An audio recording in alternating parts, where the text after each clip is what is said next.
Evening प्यारे बच्चों।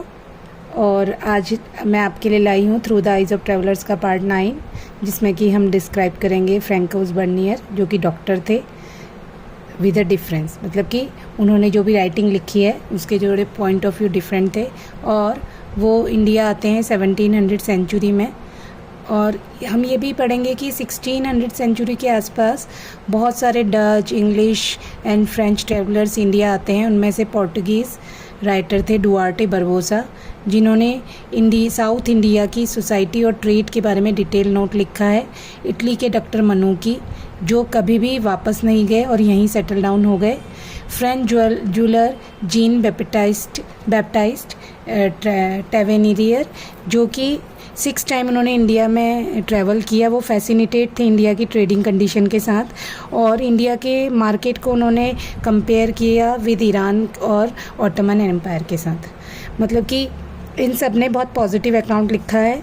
और उसके बाद फ्रैंकोस बर्नियर फ्रेंचमैन थे, डॉक्टर थे, फिलासफर थे, पॉलिटिशियन और हिस्टोरियन थे। लेकिन जैसे कि दूसरे लोग यहाँ पर इंडिया में अपॉर्चुनिटीज़ के लिए आए थे, वो भी अपॉर्चुनिटीज़ के लिए ही मुग़ल एम्पायर में आए थे।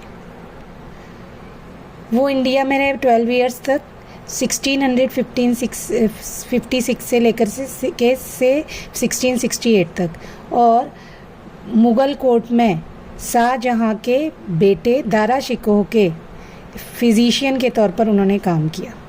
शाहजहाँ जो मुग़ल रूलर थे, उनके जो सबसे बड़े बेटे थे दारा शिकोह, उसके फिजिशियन के तौर पर काम किया। बाद में एज ए इंटेलेक्चुअल, बुद्धिजीवी जिसे कहते हैं, साइंटिस्ट, किसके साथ, दानिशमंद खान, जो कि अर्मेनियन थे, मुग़ल कोर्ट में उनके साथ उन्होंने वर्क किया। इन्होंने ऑलवेज़ जो भी अपनी राइटिंग लिखी है वो कंपैरिजन फॉर्म में लिखी है, ईस्ट और वेस्ट की।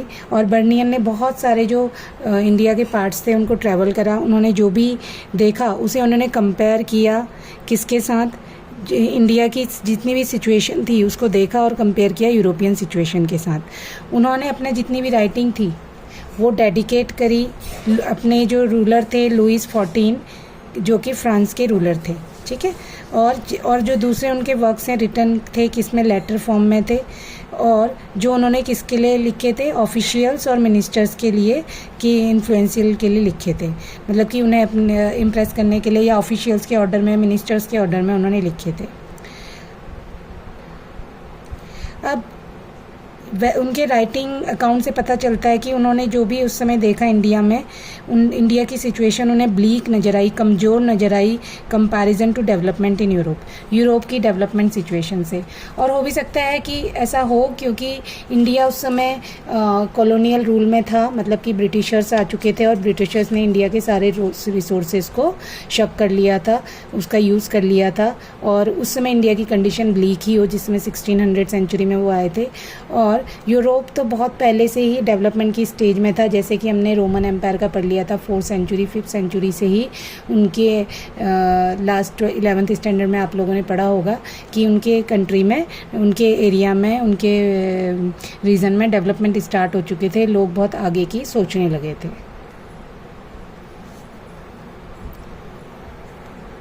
फिर भी हम देखेंगे कि जो उनके असेसमेंट है वो हमेशा एक्यूरेट नहीं थे, और जो उनका वर्क था वो पब्लिश हुआ।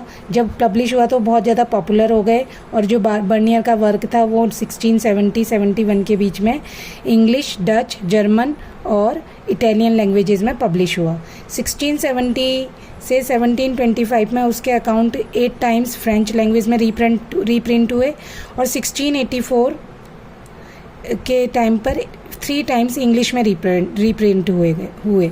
और जो भी उसका काम था, जो भी उसने रिटर्न वर्क लिखा है, वो कंट्रेरी अपोजिट था अरेबिक और पर्शियन जो ट्रैवलर्स थे उनके कंपैरिजन में, जिनका कि मैन्यूस्क्रिप्ट की फॉर्म में रिटर्न था। और वो 1400 सेंचुरी के आसपास भी आए थे, जैसे कि हम इब्न बतूता और अल बिरूनी के राइटिंग को देख सकते हैं। और ये तब तक 1800 सेंचुरी तक पब्लिश भी नहीं हुआ था, क्योंकि जो यूरोप के जो ये फ्रांस से आए थे तो फ्रांस में प्रिंटिंग जल्दी स्टार्ट हो गई थी, और जबकि ये हमारे इस्लामिक कंट्रीज़ थी, पर्शिया और अरेबिक, जबकि वहाँ एजुकेशन जल्दी आई थी यूरोप के कंपैरिजन में, लेकिन प्रिंट बाद में हुआ। तो हो सकता है इस वजह से भी इनके जो अकाउंट्स हैं वो इसलिए भी इंडिया को उन्होंने ब्लीक सिचुएशन पे देखा। लेकिन मुझे ऐसा लगता है कि मेन रीज़न यही था कि इंडिया में उस समय एक तो मुग़ल रूलर एंड सिचुएशन पे आ चुका था, एंड होने लगा था। दूसरा, ब्रिटिशर्स इंडिया में आ चुके थे और उन्होंने इंडिया के रिसोर्सेज को शक करना स्टार्ट कर दिया था।